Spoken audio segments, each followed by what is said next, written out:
कहूं कि यहाँ संजय नेहरा इस मंच पे आया है तो भगवान रामजी सैनी का या कांग्रेस का कोई समर्थक नहीं है। मैं भ्रष्टाचार और भय के खिलाफ हूं। मैंने हमें जहां जहां अन्याय होगी वहां वहां लड़ेंगे, क्योंकि हम भगत सिंह को मानने वाले हैं, हम गांधी जी को पूजने वाले हैं, उस देश के वासिंदे हैं। इसलिए हमारी जिम्मेदारी बनती है, हमारी ड्यूटी बनती है कि अन्याय के खिलाफ हम लड़ने का काम करें। नौजवान है, युवा है और गांव के लोगों ने हमें दो तीन बार प्रतिनिधित्व करने का मौका दिया है और प्रथम नागरिक होने का मौका दिया है। इसलिए हमारी जिम्मेदारी बन जाती है कि उस क्षेत्र में कोई किसी प्रकार का भय, भ्रष्टाचार और अन्याय हो, उसके खिलाफ हम लड़े। इसलिए इस जिम्मेदारी को निभाने के लिए हम करें। साथियों, 2013 से 18 तक भारतीय जनता पार्टी का विधायक था। आपका भाई, आपका बेटा तो उस समय भी इस पंचायत समिति में लड़ा था और उसके साथ लड़ने वाली एक बहन हंसा थी। हम दो आदमी थे पहले शुरुआत करने वाले, जब सुनीता खरवास के साथ अन्याय हो रही थी तो ये बहन हंसा वर्मा और उसके बाद ये संजय नेहरा, दो लोग खड़े हुए थे और उनके चारों उठाने जित किया था हमने उस विधायक को, भारतीय जनता पार्टी के और सांसद को, और उनकी ताकत और उनकी औकात दिखाई थी हमने इस पंचायत समिति में। 10-10 बुद्ध में लड़े, झुकने का काम नहीं किया हमने। उसके बाद 18 से 23 तक विधायक रहे, मंत्री रहे, राजेंद्र सिंह हुड्डा का उनका पुरजोर से समर्थन किया, उनको विधायक बनाने का काम किया हमने, अपनी एडी से चोटी तक ताकत लगाई। लेकिन जब महावीर हाजरी हत्याकांड हुआ तो उस पूरे विधायक सुखबीर चौधरी के साथ दरी पे बैठने का, न्याय के खिलाफ बैठने का काम भी संजय नेहरा ने किया। और उस सत्ता पक्ष में ठीक 1 साल बाद जब सरपंचों के साथ इस पंचायत समिति में न्याय हो रहा था, यहाँ का एसडीएम राम सिंह राजावत उस समय दादागिरी करने का प्रयास करा था और मंत्री के इशारे पे भी खिलाफ में सरपंचों को परेशान करने का प्रयास कर रहे थे। आपके भाई, आपके बेटे ने उस एसडीएम कार्यालय के सामने धरना दिया, विरोध किया और प्रदर्शन किया और इस पंचायत समिति में दादागिरी को रोकने का काम किया। और उस तात्कालिक सरकार में हमने सड़क से लेके विधानसभा तक संघर्ष करने का काम किया। पंचायती राज मंत्री रमेश मीणा से आपका बेटा, आपका भाई सीधा लड़ा। क्या बात करते वकील साहब कि कुर्ता फट गया? मेरा कुर्ता नहीं फट सकता, क्योंकि मेरे पिताजी ने कोई चोरी जारी नहीं की। मेरे पिताजी रिटायर्ड है एफसीआई में, उन्होंने जिंदगी में कभी किसी प्रकार का कोई उनके ऐब नहीं पड़ा। मेरे 5 भाई हैं, उनको कुछ नहीं पता है। 6 ATM मेरी जेब में रहते हैं, मेरे भाइयों के, मेरे पिताजी के। मुझे क्या जरूरत पड़ती है? पंचायती राज रमेश मीणा से लड़ा। राजस्थान की एक पंचायत है रघुनाथपुरा, देख लेना आप, रिकॉर्डेड बात कर रहा हूँ। भुगतान नहीं की जाने वाली पंचायत, ये नाम लिखा हुआ था हर बार जो पेमेंट स्लॉट आता है नरेगा का उसमें, लेकिन हमने झुकने का काम नहीं किया क्योंकि लड़ने का धर्म बढ़ता है। और आज जिस तरह के हालात है इस उदयपुरवाटी में कि एक आदमी पंचायत समिति में, मैं दावे से कह रहा हूँ, इस प्रधान को नहीं पता है, प्रधान को नहीं पता है कि क्या हो रहा है, क्या नहीं हो रहा है। किसी तीसरे आदमी ने एक व्यवस्था खड़ी कर रखी है यहाँ और हम उस व्यवस्था के पूरी तरह से खिलाफ है।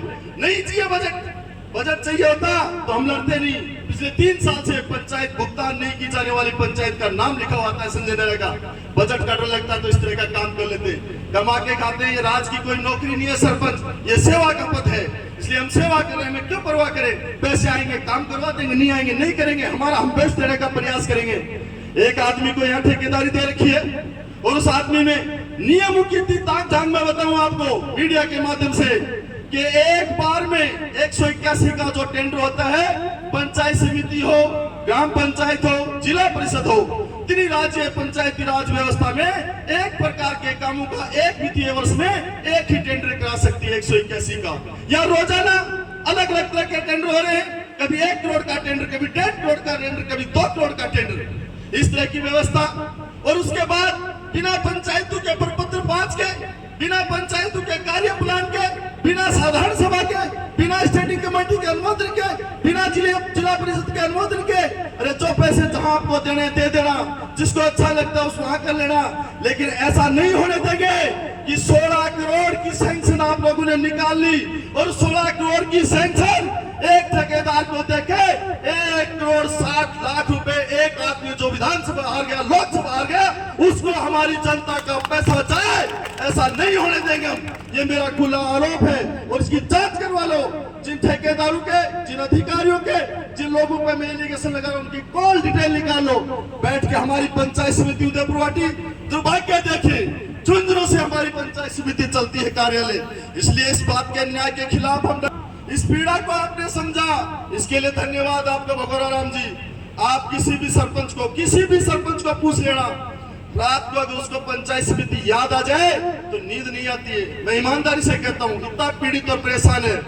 कल से लोगों को, परसों से लोगों को धमकाया जा रहा है, डराया जा रहा है, हम आपकी जांचें करवा देंगे और करवा देंगे। अरे मैं उन सरपंचों से पूछना चाहता हूँ, आपने कोई चोरी की है, कोई क्या किया है? नियम से काम किया। आप गांव के प्रथम नागरिक हो, आपके वहाँ ग्राम विकास अधिकारी है, यहाँ विकास अधिकारी है, आइए न चाहिए न, उनकी ड्यूटी बढ़ती है।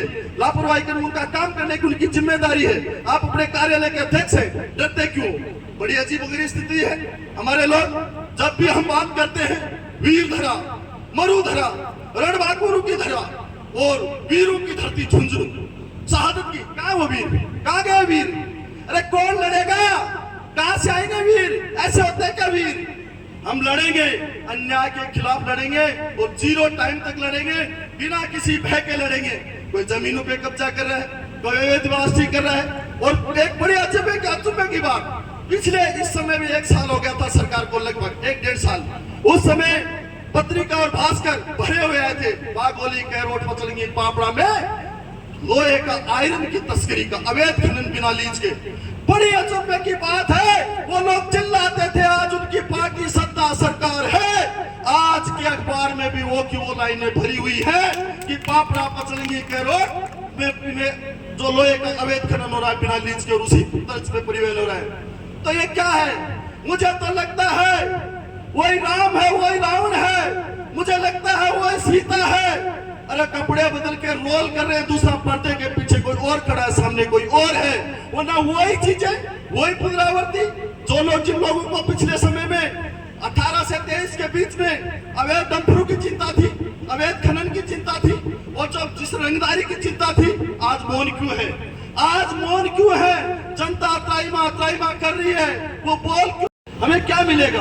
हम किस तरह की राजनीति में उलझ रहे हैं? और दूसरी बात ये, मैंने पिछले जब से चुनाव लड़ा हूं, जब से वोट देने लगा हूं, मैं खुले मन से कह रहा हूं कि मैंने स्थायित्व नहीं, मैंने किसी पार्टी का सच्चा सिपाही किसी का नहीं हूं। लेकिन मैं एक बात कहूं, हैरानी की बात है, बड़ी हैरानी की बात। हमारे देश में 1857 की क्रांति हुई साथियों।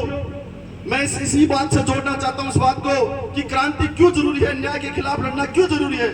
1857 की क्रांति हुई, उसमें इतिहास में लिखा हुआ है कि सुअर की चर्बी और गाय की चर्बी से बने हुए कारतूस भारतीय सेना में जो मुस्लिम और हिंदू थे उनको दिए गए, और उनको ये था कि दांत से खोल के आपको कारतूस चलाना पड़ेगा। उस बात का हमारे मुस्लिम भाइयों और हिंदू भाइयों जो सैनिक थे अंग्रेजों की सेना में, उन्होंने विरोध किया। एक क्रांति खड़ी हुई और 1857 की क्रांति ने वहां से जन्म लिया, और 1947 में 90 साल बाद हमारा देश आजाद हुआ, और उस लड़ाई में लगे। ये देखो, हमारे गाय की चर्बी के लड्डू तिरुपति जी के मंदिर में खिला दिए। राम मंदिर हमारा जब उद्घाटन हुआ था, बस चिल्लानाश हो रहा था, उसमें 1 लाख लड्डू वही बंटवा लिए और सीधे लड्डू खा के चुप हो गए।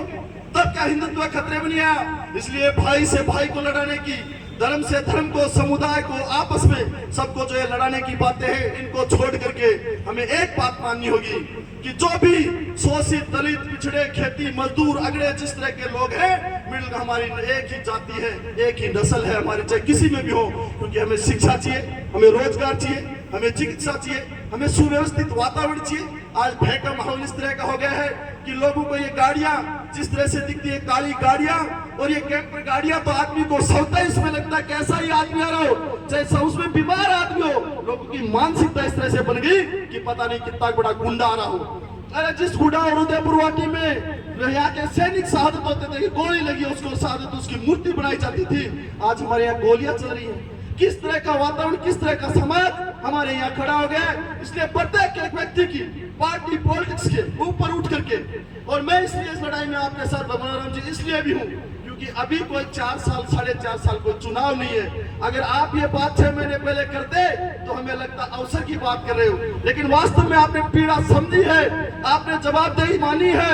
और चुनाव में कौन किसके साथ रहेगा, कहां जाएंगे, कहां आएंगे, कौन किस पार्टी में होगा, वो अलग चीजें हैं। लेकिन हमें उदयपुरवाटी को बचाना है, हमारे लोगों को बचाना है, हमारे आपसे भाईचारे को बचाना है और हमारे हक और अधिकार के लिए लड़ना है। और हमें जिंदा होने का एहसास कराने के लिए ये भयभीत करके भ्रष्टाचार करना चाहते हैं, इनको रोकने का काम करना है।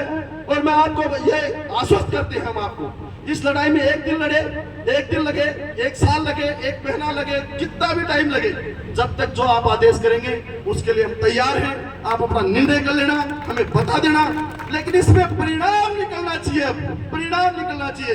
क्योंकि पिछले 15 साल से सिर्फ और सिर्फ या पीने के पानी का भाषण, यहाँ भ्रष्टाचार को मिटाने का भाषण, यहाँ भय को खत्म करने का भाषण, ये भाषण नहीं, ये धरातल पे चीजें उतरनी चाहिए। और इसके लिए हम आपके साथ खड़े हैं और कंधे से कंधा मिला के खड़े हैं। और जब तक परिणाम आए, तब नहीं आए, तब तक हमें लड़ाई लड़नी है। धन्यवाद।